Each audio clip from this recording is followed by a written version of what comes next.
Have you ever had an ending that just didn't work?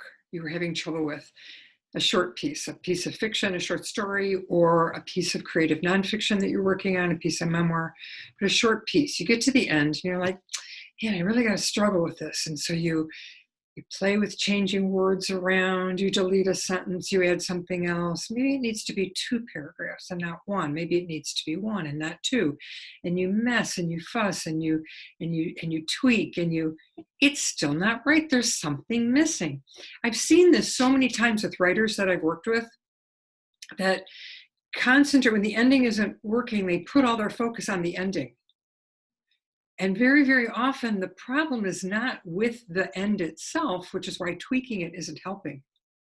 The problem is further up into the guts of the story. By story, again, I mean fiction or nonfiction. We need to remember that endings have to grow organically out of what came before. They should be just so obvious when they're right. It's like there could not be any other ending. It naturally grew out of what came before. And I'm not just talking about plot. I usually am not talking about plot-driven work. It's not just this happened, then this happened, then this happened, and okay, then this finally happened. I mean, okay, if you write plot-driven work, then okay. But I'm talking about a meaning, an ending that has purpose and beauty and power. It grows out of many things that are happening in the body of the piece, in the guts of the piece, a theme or a character that something happens at the end, and it's not going to be something new. Usually, again, it's just going to be a culmination of what happened before. It's going to be organic.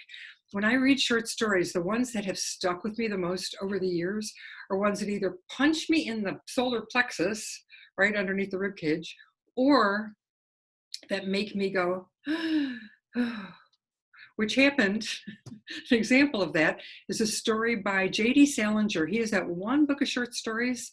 It's called 9 Stories. And some of them seem kind of incomplete, and some of them aren't very good, and some of them are really good. And the one that did that to me is called From Esme. It's a name, E-S-M-E. From Esme, with Love and Squalor. Crazy title, right? It's a phenomenal story. I recommend it highly if you write fiction, if you write short stories. It's just a phenomenal story. It's a longish story. And I was reading it, I was sitting on the couch, and when I finished reading the story, I actually went out loud and had to lay down on the couch. That was the impact it had on me. And it wasn't because he fussed at the end and made it the perfect word, because it was a culmination of everything that had happened. That was the ending it had to be. So, not too much pressure, right? So I'm just saying, if your endings aren't working, it's because something's not working in the middle. Something's not working further up. You need to look at the story again and see what's missing. Maybe some development of your character. It's not always going to be plot. It's not going to be a plot device. Rarely is that what it's going to be. So look further up. Let that ending go for a minute. It doesn't mean don't try to make the language perfect. You're going to do that eventually, of course.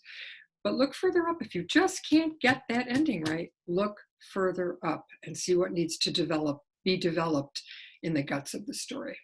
Okay, so that's my tip for the day. And if you want help with that, I help writers do that in workshops and one-on-one consultations. I help writers discover their stories and deepen their stories and shape them and find their writing voice, strengthen your writing voice. So if you'd like to talk to me, you can reach me through my website, which is wingedhorsewritingstudio.com. And I'm Pam Sorellis. Happy writing.